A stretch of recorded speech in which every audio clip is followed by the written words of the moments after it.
We are grateful that Governor Walker has also agreed to be with us. Thank you for being here, Governor.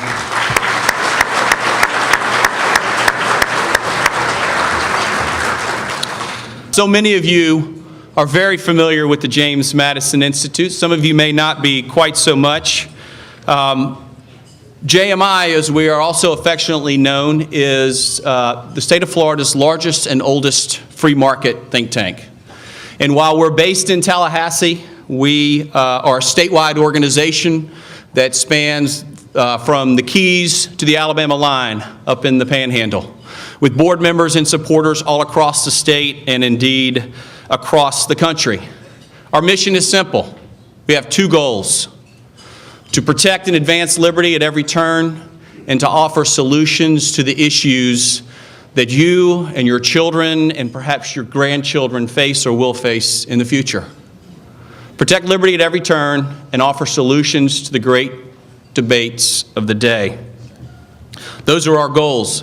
And our principles are rooted in limited government, the protection of private property, the rule of law, and of course, personal responsibility.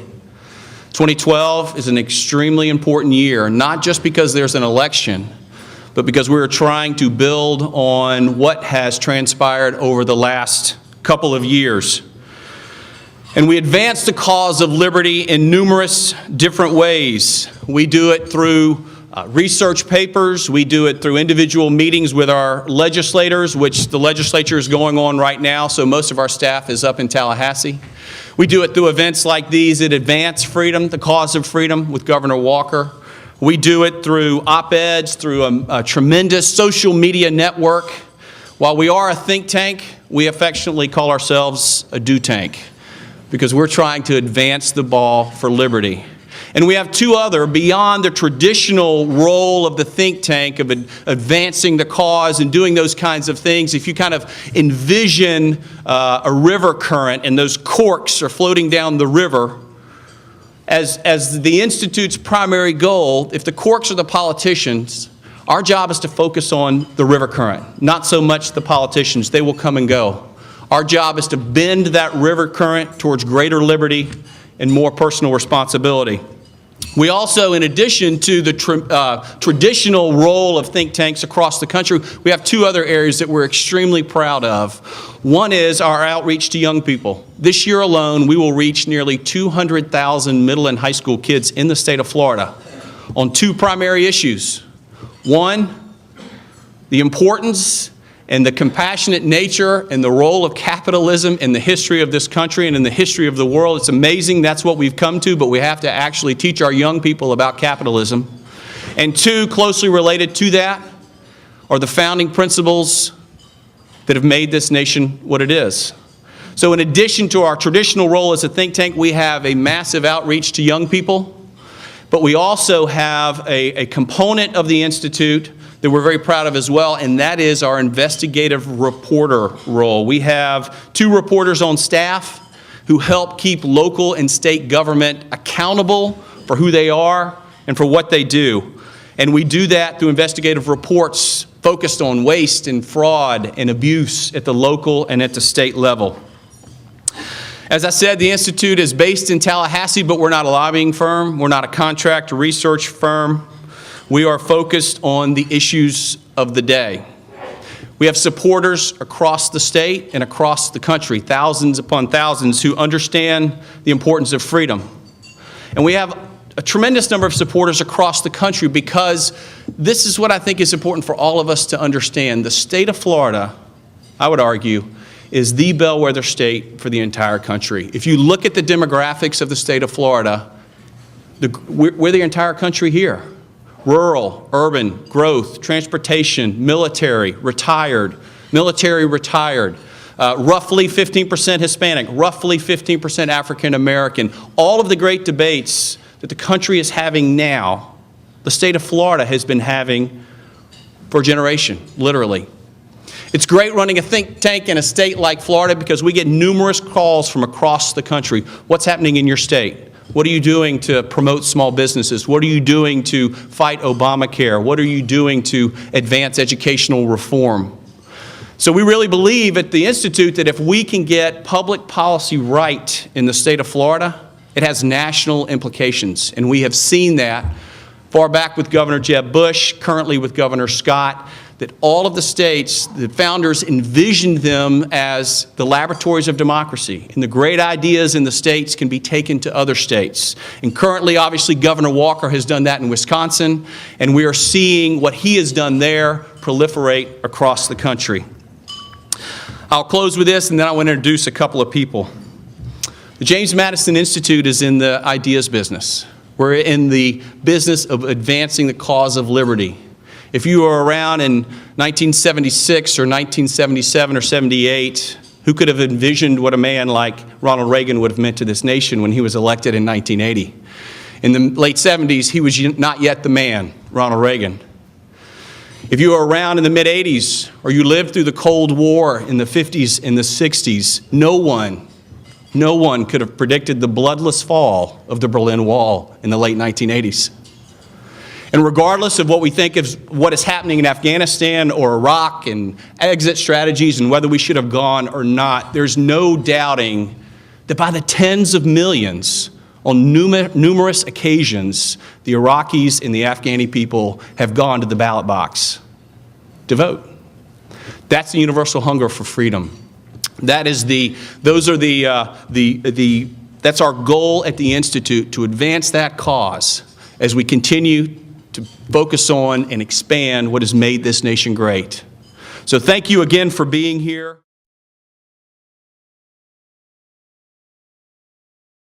And all of you, I'm sure, are extremely aware of the flack that he's taken on, that the hits that keep on coming. But as we all understand in this room, oftentimes we elect people who run a certain way, and when they get into office, they govern in a very different fashion. And it's easy to run as a principled conservative in certain states, and I would argue Florida is one of that, and we have a great governor currently here doing that. It is very difficult to run in a state like Wisconsin, the cradle of unionism in many ways, and then to govern as a principled believer in liberty. We have that in Governor Walker. So please join me in welcoming the 45th governor of the state of Wisconsin, Governor Scott Walker.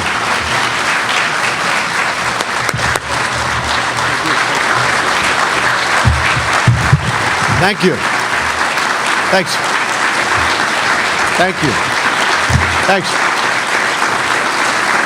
Thank you.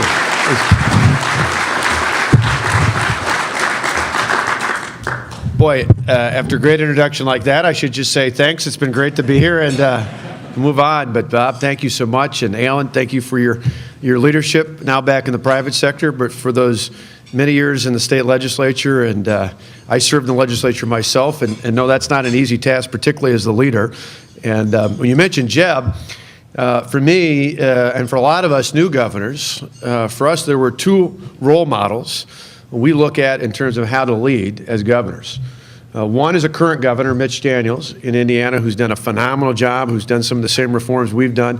And the other, without a doubt, is Jeb Bush. Jeb Bush has just been outstanding. And I want to tell you, I appreciate the fact that you also mentioned Rick Scott. Rick and Ann are good friends of ours. We got to know them real well about a year and a half ago, right after the elections. They brought all the new governors together, and one of those mornings we were at a session and we got to sit with Ann and Rick, and just couldn't be more decent people. You're honored. It really is a blessing for you to have that kind of leadership in this state. And really for Rick and I and others, it's a remarkable time. There are now 29 Republican governors. We had one of the biggest waves of change across the country, and as much as I care about what's going to happen in Washington with the presidential election and with the House and the Senate, I think the real places we change America is not in Washington. We change them in the states, and having great leaders as governors and great leaders in the legislature makes all the difference in the world, and you're fortunate to have a great leader here in Florida with Rick Scott. Rick and I have gotten along. In fact, in the last year, early on, we were on, I think one of those days we were on CNBC, and they don't make that mistake now, but they early on sometimes would get me confused with other governors. And Rick had been on in the segment one before me, then there was another one that I was on, and somebody in the control room didn't get the connection, and so the caption under me said, Governor Rick Scott Walker. So it was, go figure. But But I guess that's not bad company. Sometimes Paul Ryan and I grew up down the road from each other about the same time in South Central Wisconsin, and sometimes Paul and I would get confused as well. And I said, that's not bad company to be confused with in either case, so we appreciate it. First off, I wanted to say it, and a number of you told me this earlier, but I got to tell you, Toinette and I get asked all the time, how do you deal with all the grief? You know, we had, you saw, as was mentioned, tens of thousands. At some point, we had almost 100,000 protesters around the Capitol, many of whom came in from other states. So as I understand, you saw a few of my fan club on the way in. I said, I'm used to protesters coming from other states to protest me, so I feel right at home. I said, not only there, but, you know, we literally had in front of our home. Our kids still go to school in Wauwatosa, where our home is. We didn't move them to the Capitol. My parents moved into our house, and Toinette and I split our time there as well. And people would always ask, you know, we've had a number of times where they've literally bussed in thousands of protesters in front of our home.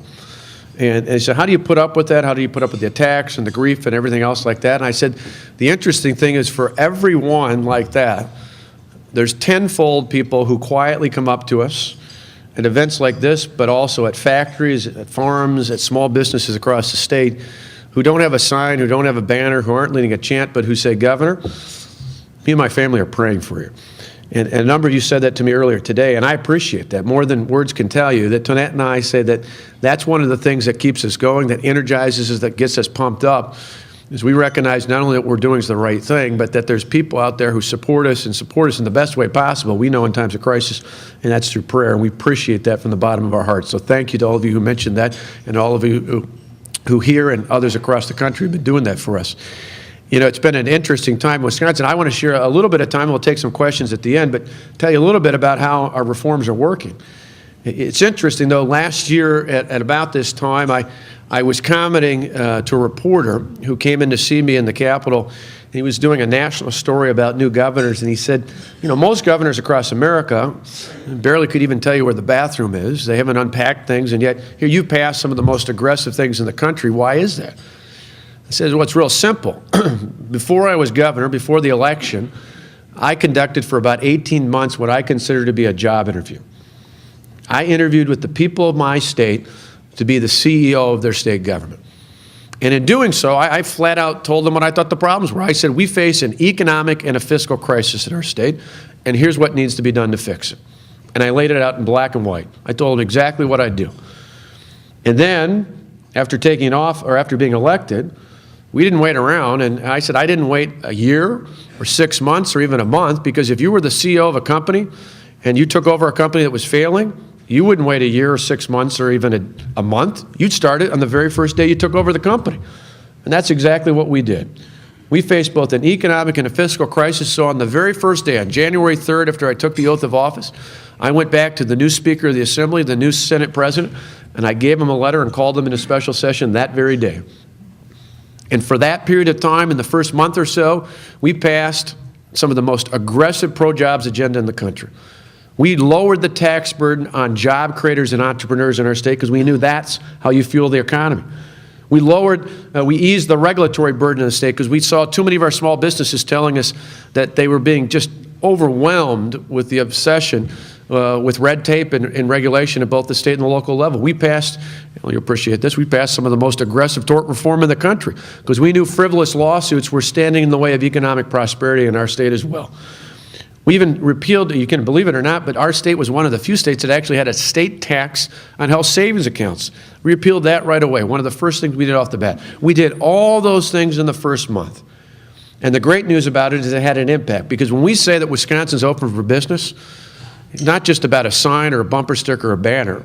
It's about a way of doing a business and showing that we could fundamentally change things. Now, in the 3 years before I took office, Wisconsin lost 150,000 private sector jobs. When Democrats controlled everything in the State House and the governorship, their policies leading to $3 billion worth of tax increases on the people of our state, those policies helped lead to 3 years of losing 150,000 jobs. You look at that in contrast to where we stand a year later after our reforms have been put into place, and we fundamentally changed things. We not only have not lost jobs, we've gained jobs in 2011 over the past 12 months. We have an unemployment rate that's not only lower today than it was a year ago. The unemployment rate in our state is the lowest it's been since before 2008. But more importantly, because really to me it's not just about what you've accomplished, but where you're headed. One of the best things we did was change the environment for small business owners in our state, and their attitude is reflected in that. 2 years ago, in 2010, every year our statewide Chamber of Commerce does a survey, and in 2010, they asked the employers of our state, how many of you think Wisconsin is heading in the right direction? You have an idea of how many people said yes 2 years ago? 10%. 10% of our employers thought our state was heading in the right direction. That same survey was conducted a month ago, and when they released the results just a few weeks ago, you know what the number had climbed to? It went from 10% to 94%. 94% of our employers think we're heading in the right direction.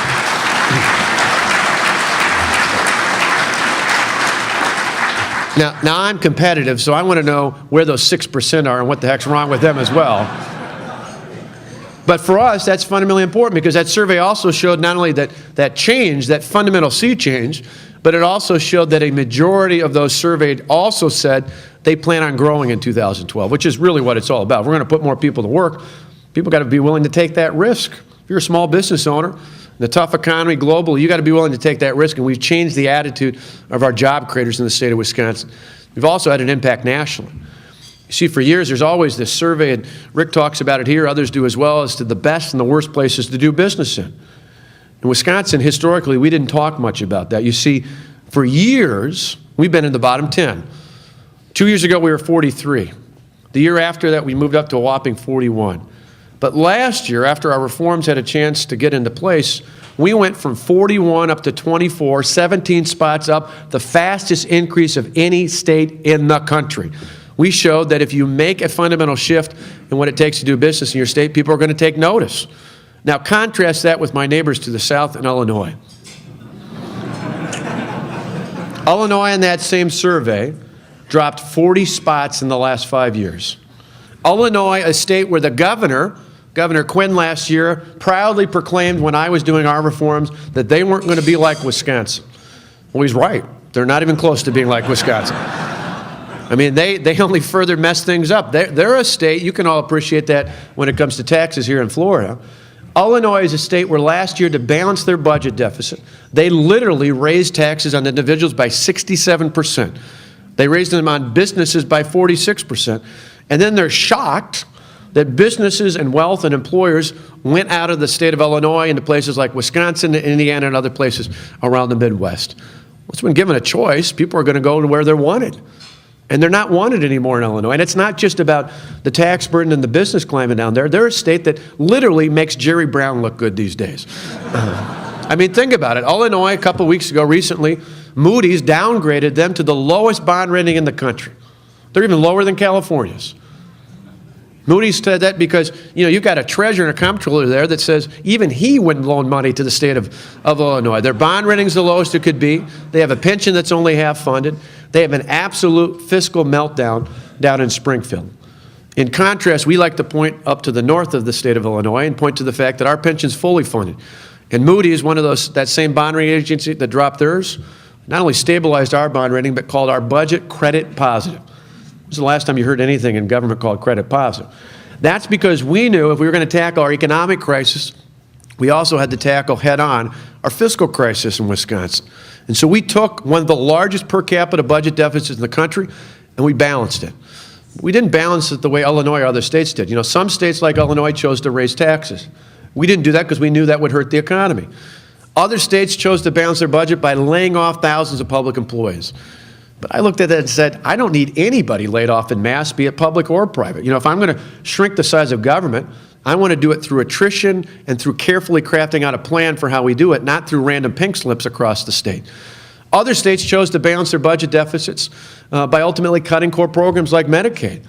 But I looked at that and I knew one of two things would happen. Either you'd hurt needy families and children and seniors by cutting back on Medicaid without a calculated plan for reform, or you'd pass the burden on to small businesses who pay for insurance if you cut back reimbursements for health care providers. I don't want to do either of those. So we actually added more money to Medicaid in our budget.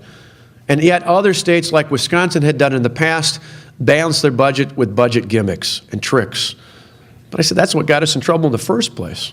So we didn't do any of that either. Instead, what we did was something unique and different than just about any place across the country. We passed long-term structural reforms that help us balance not only our state budget, but our local budgets for years to come. So I like to tell folks in the Capitol, we thought more about the next generation than we did about the next election. And isn't that what you elect us to do? We kept our promises. And the good news is it's paying off there as well. We not only created a surplus, but we've done so in a way that help us balance those budgets at the local levels as well, and that will ultimately help us with the economy. At the same time, about this time last year, I had another reporter from Reuters. Usually I do interviews with local newspapers around the state. Reuters happened to be in that particular day, and he said, you know, he was walking through, I think, probably about 40 or 50,000 protesters on the way into my office, and he said, I got to tell you, you know, my readers like stability. And it's pretty hard to argue that what you see around here is stable. He said, what do you say about that when people ask, is this a good place to invest in? I said, it's a great question, but you got it completely upside down.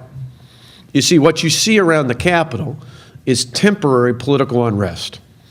But what it leads to is long-term fiscal sanity, not just for state governments, but for every local government in the state of Wisconsin. For all 1,700 plus municipalities, for every one of our 72 counties, for all of our 424 school districts, we now have the capacity for the taxpayers and the people they elect to control their budgets and their own fiscal destinies instead of a handful of union bosses. That will make us stable for generations to come. That's good not just for fiscal policy, that's good economic policy, because that makes our state now one of the best places in the world to invest in. Certainly that was part of our game plan, is to improve the economic and the fiscal standing of our state. But probably the most important thing we did goes far beyond that. And it's probably the thing least covered by the media out there, even some of the outlets you talked about. You see, the most important thing I think that we did last year with our reforms wasn't just about improving the economy or our fiscal standing. It was about making our government work better. Now, I believe fundamentally, and I ran on the principle, that smaller government is better government. I believe in limited government. But I also think it's important for those of us who believe in those principles that we don't mistakenly think that means we hate government and don't want it to work well. I believe it should be limited in focus, but where we operate it, where it has a legitimate place in our lives and our communities, we should demand that it works better. For years, I've been really frustrated with the false premise that you either have to raise taxes or cut core services. Now think about that. We accept that false premise all too often in government, but you'd never do it in the private sector. None of you here with your own businesses would say, well, I'm going to double the price of my product, or I'm going to cut in half the quality of the service I provide. Because if you did, people would run to your competitor, right? Yet for years, not only in my state, but around the country, people have accepted that. We said that's a false choice. We've got to have reforms in place that allow us to do things better. Probably the best example of that is in education in our state. You see, I made the argument that we can both have a great education for our kids in every school, in every opportunity, and we can protect taxpayers. One of the best examples out there is for years, long before our collective bargaining reforms, school districts, for the most part in Wisconsin, had to buy their health insurance from just one provider. That provider just happened to be affiliated with the teachers union. Well, because of our reforms, they don't have to do that anymore. And our school districts have literally saved tens of millions of dollars.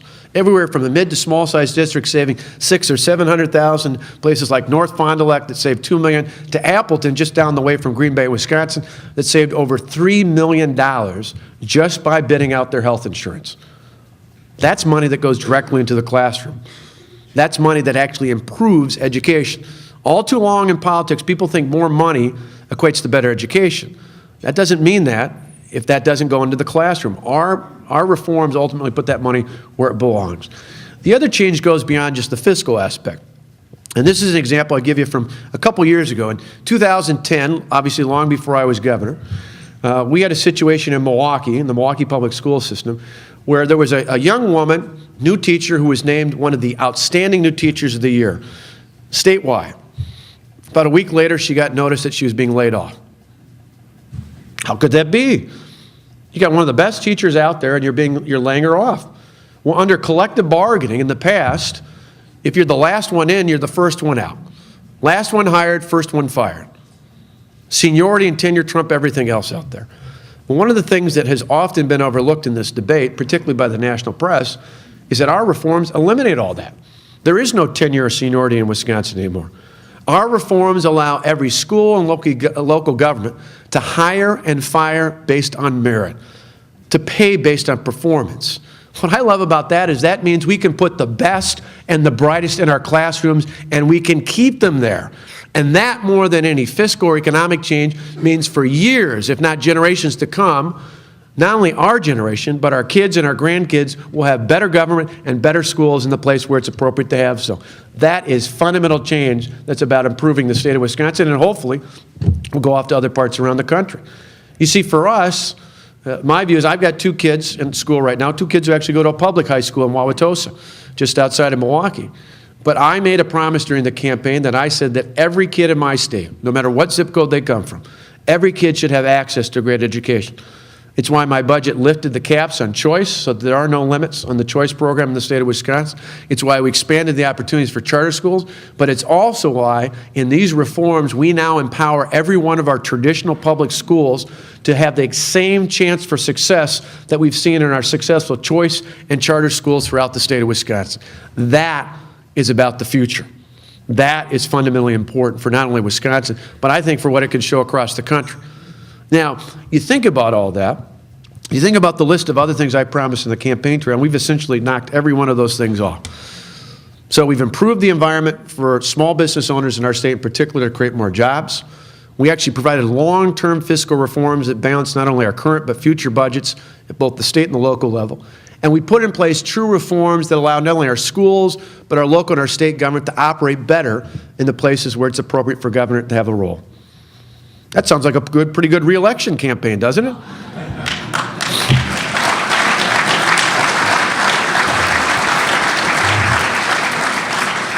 And yet, here I stand talking about a recall election. Now, why is that? Well, you'd think it was because of collective bargaining or pensions or health care. And I was amused throughout this whole debate because I remember last year when the unions came in and spent tons of money, the public employee unions, I should qualify it because that's where most of the money's coming from, the big government union bosses.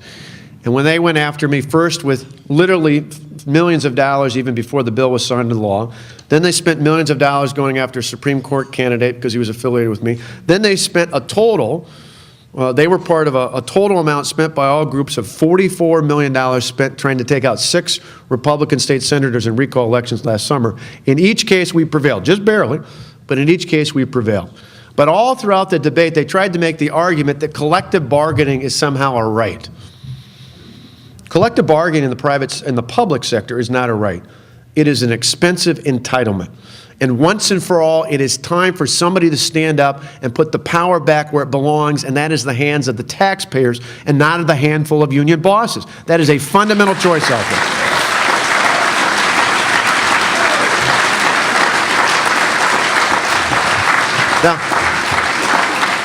Now, I was amused throughout this whole debate because early on, the president first poked his nose into this, not more than a week or so after I first announced our reform. And I would have a press conference each night. It started out locally and eventually started to become picked up by the national cable networks. But early on, I remember they asked me about the president commenting, and I said, well, I think the president really needs to focus on balancing the federal budget deficit because that's a lot bigger and they don't seem to have any solutions there. So you'd think he wouldn't come back again. But about this time last year, at the end of February, there's a meeting. In fact, Rick was there, others were there. Governors from across the country come every year to meet with the president. And so the president was there having lunch with all these governors. I was back in Madison because at that time, there were 14 state Senate Democrats hiding out in Illinois and not in the state of Wisconsin, which, by the way, one of the best bumper stickers I've seen yet, it says, 1 walker beats 14 runners. But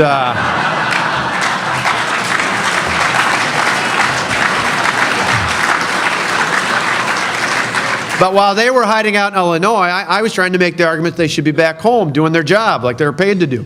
And so I wasn't in our nation's capital, but Chris Christie called and talked to me not long after the president was done talking to the governors, and he said, hey, you won't believe this, the president took a shot at you and me. No surprise, he said, oh, we don't need governors who are attacking public employees. And so that night I went on my 5 o'clock press conference, and I always like to have a 5 o'clock because, first off, the state stations would pick you up live during their 5 o'clock news because I figured I was tired of the filter of the media. Can I usually talk about newspapers? I said, heck with it, I'm going to talk right to the people of my state. So I'd keep it short, I'd keep it 10 minutes, they'd all broadcast it live. Suddenly, next thing I know, I got friends in Europe telling me I'm on live somewhere on television at 5 o'clock each night, but who would have known? How surreal. But at that press conference that night, they asked me about the president's comments. And I'm kind of old school. I was drawn into public service, inspired by President Reagan, not only in deed, but in how he acted. And so I had great respect for the office of the president. So I figured I'm not going to take a cheap shot at him, but I got to address this. So I was asked, and I thought to myself, okay, here's a good way to explain this, to make my point. I said, well, I'm sure the President of the United States must know that public employees at the federal level, for the most part, do not have collective bargaining for wages and benefits. I know he must know that. And I'm sure the President of the United States must know that federal employees on average pay 28% of their health insurance premium, which is double what I'm asking from state and local employees in the state of Wisconsin. I'm sure he must know that, because I'm sure the President of the United States is not getting his talking points from the big government union bosses in Washington. Well, that night, I think Hannity replayed that about 50 times. And after that, it's been a year since the president has even set foot in the state of Wisconsin.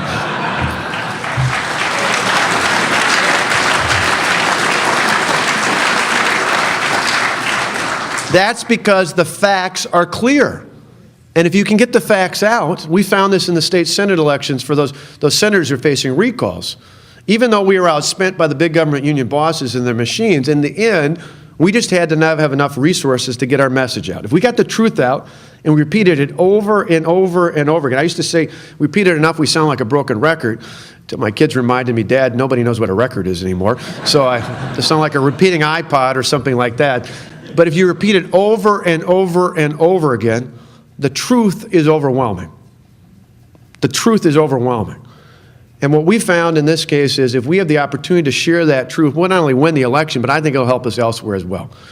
I fundamentally believe what we're going to go through with this recall election, which will probably happen, the date hasn't been set yet, but probably in late May, maybe even as late as the middle of June, is not just about who the governor of Wisconsin is. What this election is about is, simply put, whether or not we are going to have elected leaders in this country who ultimately stand up and do what's right. And I believe that when we prevail, and I believe we will, the help of people like you in this room and others across this country, and certainly the people in Wisconsin, I believe that when we prevail, we will send a powerful message not only in my state house in Madison, but in Tallahassee, in Indianapolis, in St. Paul, in Austin, in state capitals and state houses all across this great country. And most importantly, I think we'll send a powerful message in Washington where people like my friend Paul Ryan and Marco Rubio and others are trying to take that courageous action to what needs to be accomplished in our nation's government as well. Now, conversely, I'm an optimist, so I think we're headed down that path, but conversely, I believe that if we fail, I think it will send equally as powerful a message to any politician in America that will set any courageous back at least a decade, if not a generation. That's what I think is at stake here. I used to be a little bit bashful and almost apologetic for talking about it and asking for help, but I'm not anymore, because it's not about me. It's not about patting my war chest or thinking about some other office or doing anything else out there. It is fundamentally about advancing the cause of liberty, not only in my state, but across this country. Fundamentally.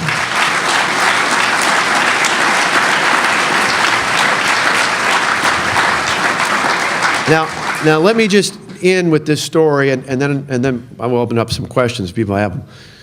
Again, I'm an optimist, so I think this is going to be an issue where we prevail on together. And the reason I say that's not just based on my own personal experience or involvement in politics, but based on something much greater that actually fits in with the very concept of this institute.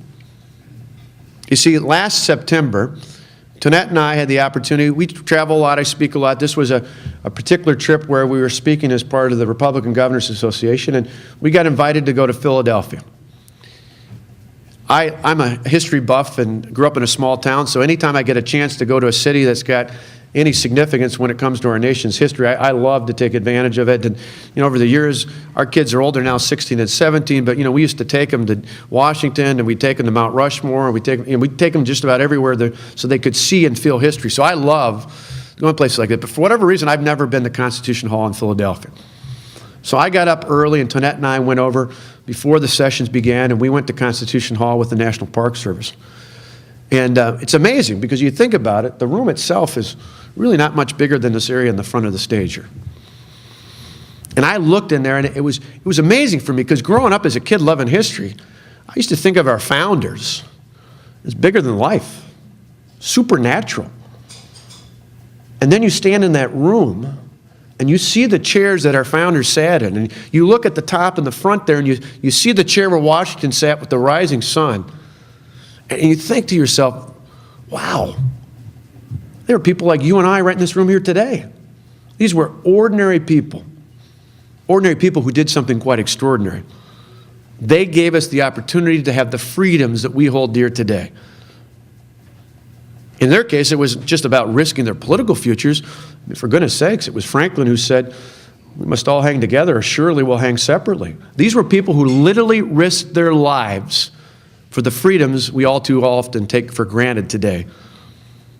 The reason I know we're going to prevail is because in moments like that, it is so crystal clear to me that for more than 2 centuries, what has made this country exceptional, what has made us the greatest country in the history of the world, is that in moments of crisis, be it fiscal or economic, be it military or even spiritual, in moments of crisis, what has made our country great has been the simple fact that we've had men and women of courage who are willing to stand up and take actions that thought more about the future of their children and their grandchildren than they thought about their own political futures.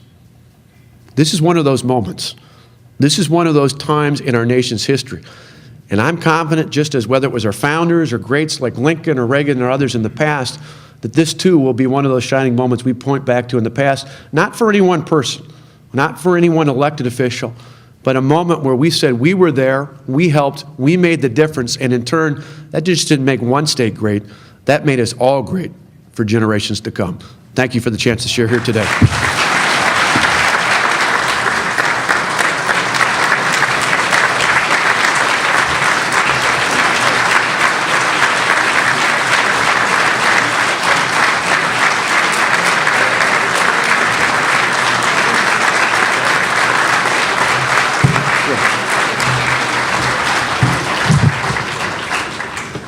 Thank you so much, Governor Walker. Wow. We are going to have some time for Q&A. For those of you, Governor's willing to take a few questions. Francisco Gonzalez is here and will be holding on to the microphone. If you would simply, a couple of things, stand up and state your name and where you're from. And if you could keep it to a question and not a dissertation, we'd like to get several questions involved. Thank you. Bob Gillette, Bonita Springs, Florida, Michigan. Governor, it's mundane, but I was wondering how you handled the Medicaid budget in your state. You didn't touch on that, and I'm sure it's a biggie. It is. Shows you the wonder of what we call Madison math. It's a lot like Washington math. We added $1.2 billion to our budget for Medicaid. The left is running ads saying I cut Medicaid by $500 million. Madison math for you. The reason is because if you did nothing to Medicaid in our state, it would require $1.8 billion. We saved $500 million not just now, but the reforms we put in place, and why we added it, even though we made reforms that in the future will help us rein it in, because the fastest part of our growing part of our budget is Medicaid, without a doubt. We made a series of reforms that we think are reasonable and that the average citizen would think are common sense based, but the left goes crazy over. We made some things as simple as we have a program called Badger Care, which provides health insurance for low-income families and individuals in our state. We've made things as simple as saying, you know what, if you have health insurance from your employer, if you're eligible for health insurance from your employer, or if you're an adult but under 27, if you have health insurance from your parents, you have to go for that first before you rely on the taxpayers. On top of that, we said you get above a certain income threshold, we start staggering your copays and your premiums. The idea being that our goal is to get people off of assistance from the government and get them prepared to work and go into the workplace. just as an aside, it goes beyond Medicaid, but I think it's actually an important thing, not just for my state. It's an important distinction I wish whoever the nominee is for president would make. And I think that's one of the fundamental differences, not just on things like Medicaid, but to me, in a larger context, I think one of the defining differences between the left and the right when it comes to the economy and the fiscal state we're in is the current administration, just like the administration I inherited before me, view of success was how many more people they could get signed up for government assistance. In particular, my predecessor's view and our equivalent of Department of Labor was how many people did you sign up for unemployment insurance benefits? And I remember my staff, my candidate coming into that area saying, well, what is your goal? I said, it's 180 degrees different. My view of success is how many people did we get off of unemployment benefits and provide an opportunity to get on the payroll of a private sector employer out there. That's the real difference, because to me it's not even just about budgets, it's not even just about the economy, it's fundamentally about freedom. Because someone's free when they have their own destiny determined by a job that they have from a private sector employer. They're not free if their life, if their destiny is determined by whether or not they can get more government assistance. You know, it's fine. The short term, if somebody's knocked off their feet and you need to help pick them up, I got no problem with that. I'm a compassionate person. I believe in it. It comes from my roots, from my family, and more importantly, from my faith. But ultimately, you're not compassionate if you make that a lifetime of dependency. It's just the opposite. Good afternoon, Governor. Wayne Smith, native of Kenosha, Wisconsin. Sort of close to Waukesha. Home of Miss America. That's right. Congratulations to our native for winning that contest. But I live now in Estero. The big news last week in Wisconsin in the media was you had to come to Florida to raise money, and that you were going to have this lunch at the Ritz-Carlton, not mentioning the James Madison Institute, but you were going to be down here with all the hokey-mokeys of Florida to raise all this money. And with that in mind, organized labor thought, oh, we got to organize a protest. And if you were out on Vanderbilt Road today, coming into the entrance of the hotel, there were 200 protesters against you, not James Madison, because nobody knows it's James Madison that you're speaking to. And last year on national media, you said that you were going to try an outreach program. And so a few months have gone by. Evidently, that outreach program is not working if the protesters are down here in Florida protesting your speech today. Can you comment on that? Well, the folks I think you see out there are folks either organized or in some cases paid for by the big union bosses out of Washington.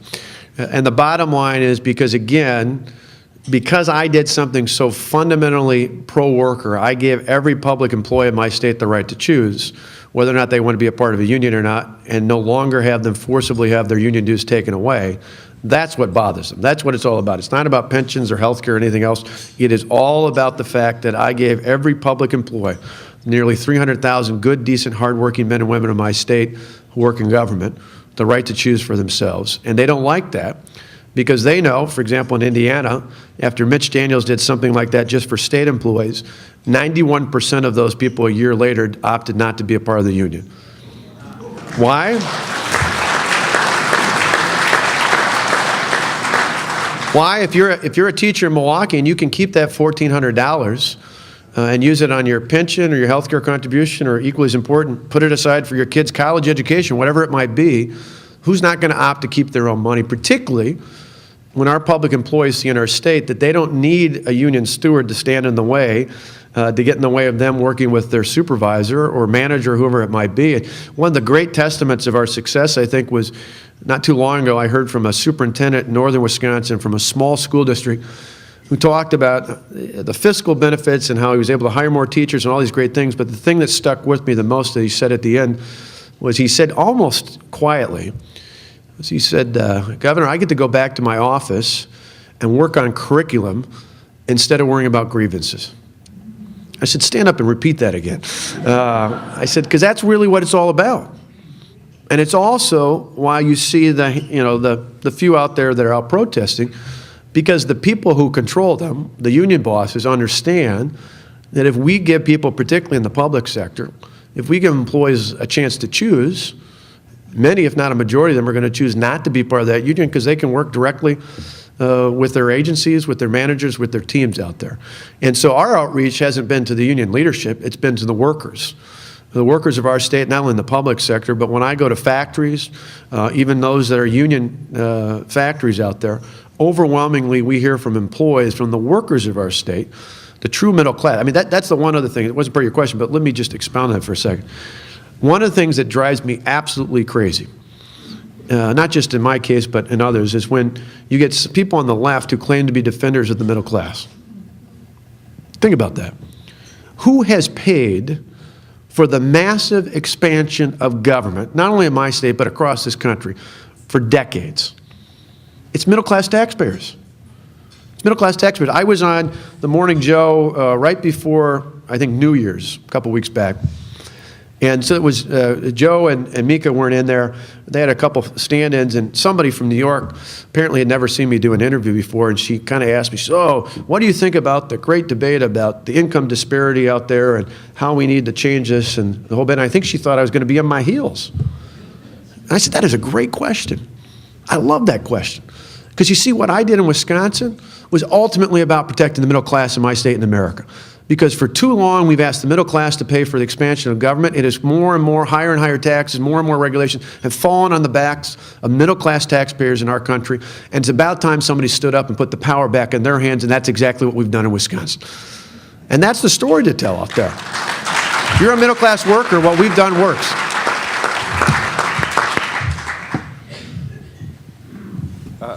My name is Robert Rappaport. I'm a recent refugee here from Massachusetts.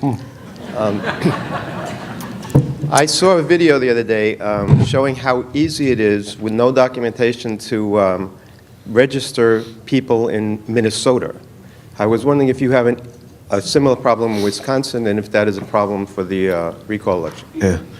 Well, a couple different things, and I'll be this, but Wisconsin, I signed into law 11 years after I was the author of the original photo ID bill in 2001. I signed into law a change that now requires photo identification in the state of Wisconsin.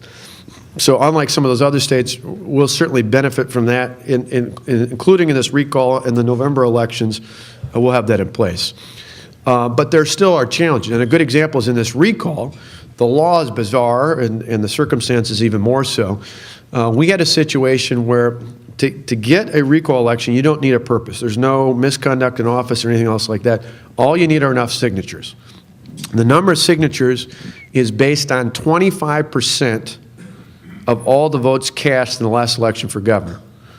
But it doesn't necessarily have to come from people who voted in the last election. In fact, in Wisconsin, to sign a recall petition, you don't even have to be a registered voter. All you have to be is eligible to vote, which means you're 18, not a felon, and you've lived in the state for at least 28 days. So in a 60-day window of time to collect recall signatures, it's not beyond some to think that there might have been some people shipped into Wisconsin to live there for at least 28 days and sign the recall petition. It's also one where the so-called Government Accountability Board, which run the elections in Wisconsin, early on proclaimed that even though the law says this, they weren't going to enforce the concept that you could only sign it once and that you had to be an eligible Wisconsin voter to do so.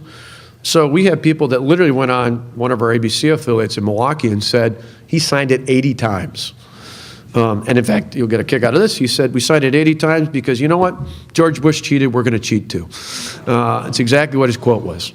Now, legally, only one of those signatures should count, but the Government Accountability Board has been very reluctant to go through and suggest that they're going to knock any of those off, which is why we've gone to court and made the case that for the legitimacy of the process, even if there are enough, the people in our state who chose not to sign that should have every right to have their voices be heard as the people who opted to sign it in the first place. So we're going to continue to push for that, try and bring some legitimacy, but at least for the elections we have photo ID. But there's plenty of other things that have to be done to crack down. Governor, I wish we could clone you in New Hampshire. I have a question that just follows up on what you were just addressing. But I understood, or at least that I read, that people like Mickey Mouse signed the petition against you. Is there much follow-up on that kind of thing? Yeah, well, one, my hope is I can help after I become the first governor in American history to be elected twice in the same term, that I can help.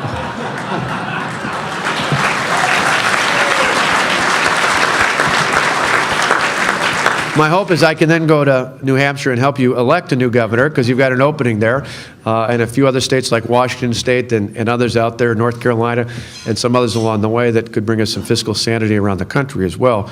But yeah, on those, it kind of goes in that last question. What we've had to do is go to court to force the Government Accountability Board to look through and uphold a legal process to say that they should be legal citizens, people who are eligible voters in Wisconsin, and they should only be able to sign once. And so that it shouldn't have to be such a difficult process, but we've had to go to court, we've had to pay attorneys, we had to do all those things to do all that. But we think in the end, for the legitimacy of the process, it's well worth it. Other questions? Don Dresselhaus from Milwaukee and Fish Creek.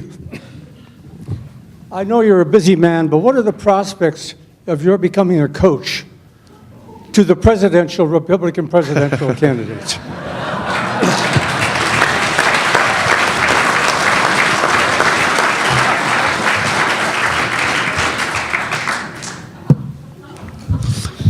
When you said coach, I was thinking the Packers have a good coach, the Badgers have a good coach. I do. That's why I'm being coy. I think in the end, I mean, one of the things I hope is the more they get out. I was down, some of you seen me, I was down last year and on the other side of the state talking, and somebody afterwards said, wow, you know, there's passion there. Why don't the presidential candidates talk like that? And I said, you know, honestly, it's because I'm a general in a war right now. I'm in the battle. I'm battle tested. I'm in the war. Many of our candidates for president are good, decent people with great backgrounds and a great message, but they're like the Joint Chiefs of Staff sitting in Washington. You know, they're not in the middle of the war, and that's why I think the more we get our presidential candidates out and eventually our nominee out to talk directly to the people of this country, the better off we're going to be. Because to me, it's crystal clear. It's per the point, when the follow-up I mentioned on the Medicaid issue, it's fundamental. You don't need to get off on 100 other issues out there. The simple test before us right now is, are we going to continue down the path of a president and an administration who believes the true measure of success is how many more people you can get on government assistance? Or are we going to say the counter to that is, let's say true freedom and liberty is not about how many more people are dependent on the will of the government, but instead how many people you can get off of that and ultimately put the liberty back in the hands of the people and employers and entrepreneurs in this country. That's what it's all about. To me, I don't need to be a coach. Just open up the book. Last fall, one of my great honors was to speak at President Reagan's ranch just outside of Santa Barbara. And when I spoke to the young people there, I went over and stood right at the spot underneath the overhead where President Reagan signed the Economic Recovery Act of 1981. To me, that's the true stimulus out there. It slashed the marginal tax rate by 25%. It put money back in the hands of the American people, the American entrepreneurs, and saw a recovery we've seen never in peacetime in the history of this country, the longest sustained peacetime economic growth in American history. We can do it again. We don't need to create a new concept. President Reagan showed us that path. But you have to have people who realize fundamentally it's not about, you know, a 100-point plan or anything else about this. If you want to inspire the inspiration of the people of this country, you've got to be talking about something more and more essential than that, and that's ultimately about freedom. It's about liberty. You get back to that core tenet, I think there's the vast, vast majority of people in our country want that. They crave that. That's why you mentioned in the introduction, why they crave it elsewhere around the world. And that's what it's about. It's not about how much somebody made in the private sector years ago. It's not about any of these other issues. It's not about one income tax bracket versus another. I think the one thing that unites the vast majority of us in America is that we crave freedom, we crave liberties, and we're hungry for a leader who will take us down that path. That's what those leaders need to be talking about.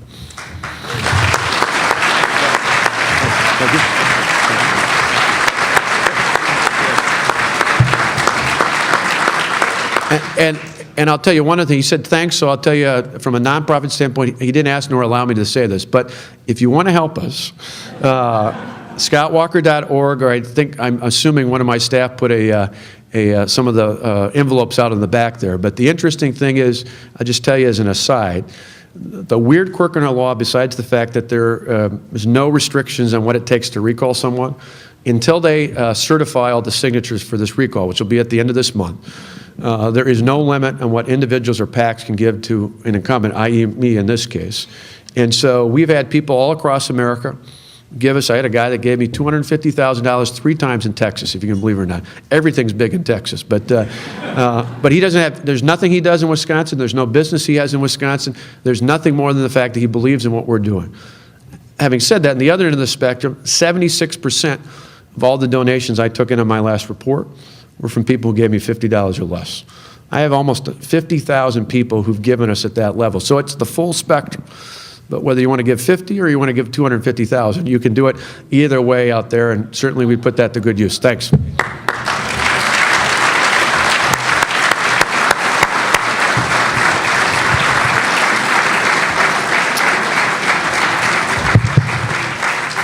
Governor, I failed to mention that we were, to make you feel more at home out of the state of Wisconsin, we were going to bus in some protesters to join the luncheon today, but the James Madison Institute wasn't willing to pay, and so we couldn't get anybody to come in here.